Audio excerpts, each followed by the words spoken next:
Malapit na palang summer. Natatandaan ko nung una kita nakita dito. Tagsibol yun, Lay. Talaga?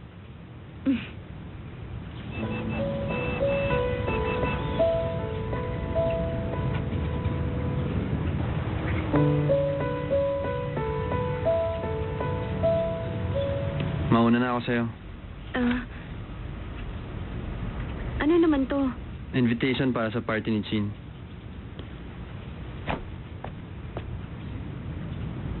Pupunta ka, di ba? Ipinapatanong ni Chin.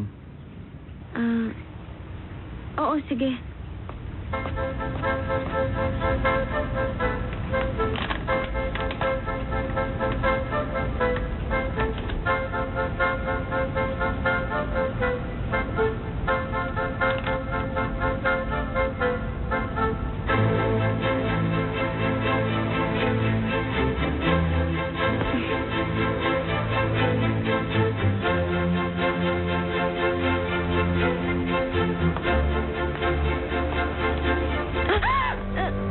Bakit nandito ka? Nakakagulat ka naman. Bakit ganun siya makatingin? Bakit nanilisik ang mata niya? Mauna na ako. Hindi ka alis. Walang iya ka, Sanshay. Balak mo pa akong lokohin. Magbabayad ka sa akin.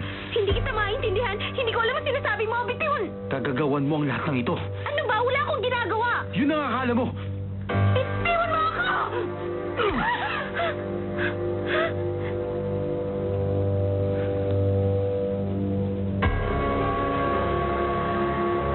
Seryoso siya sa kanyang galit.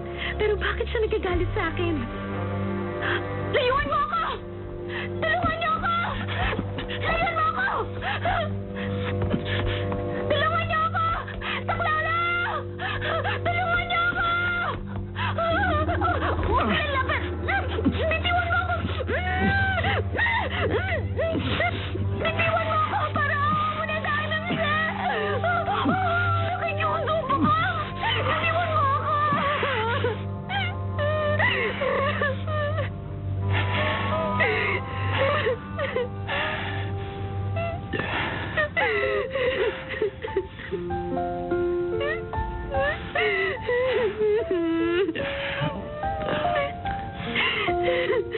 Huwag ka na umiyak.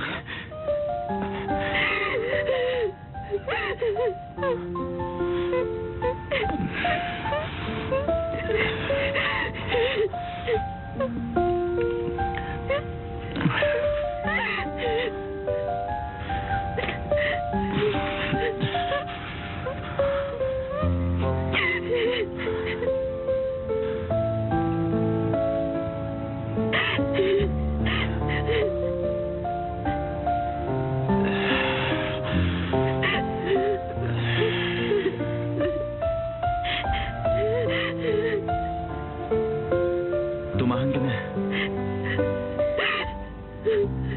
Tinuli kita sasaktan.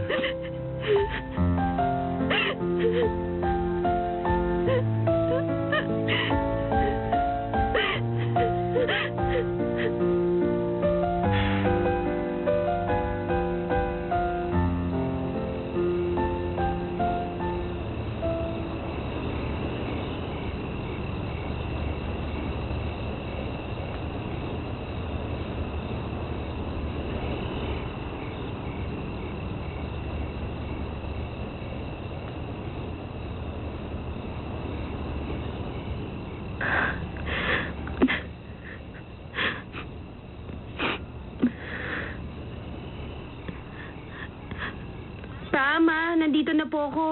Oh, mabuti naman. Nakahanda na ang hapunan. Sige po.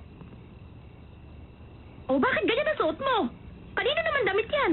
Malamig po kasi kaya hiniram ko sa classmate ko. Ah, ganun ba? Sige na, kumain ka na.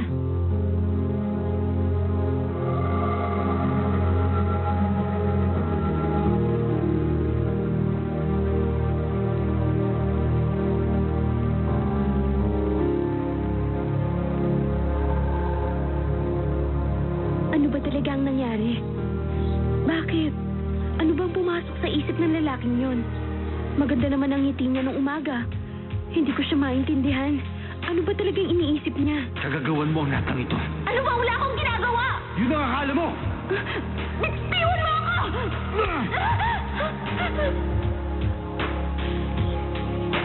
Hindi ko akalain. Ganun pala siya kalakas. Pinilit kong lumaban, pero wala akong nagawa.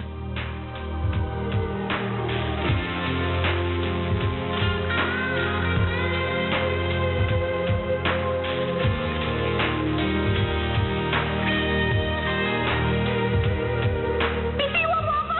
Parang awa mo na! Huwag naman lang! Huwag naman, Minse! Parang awa mo na! Minse, parang awa mo na!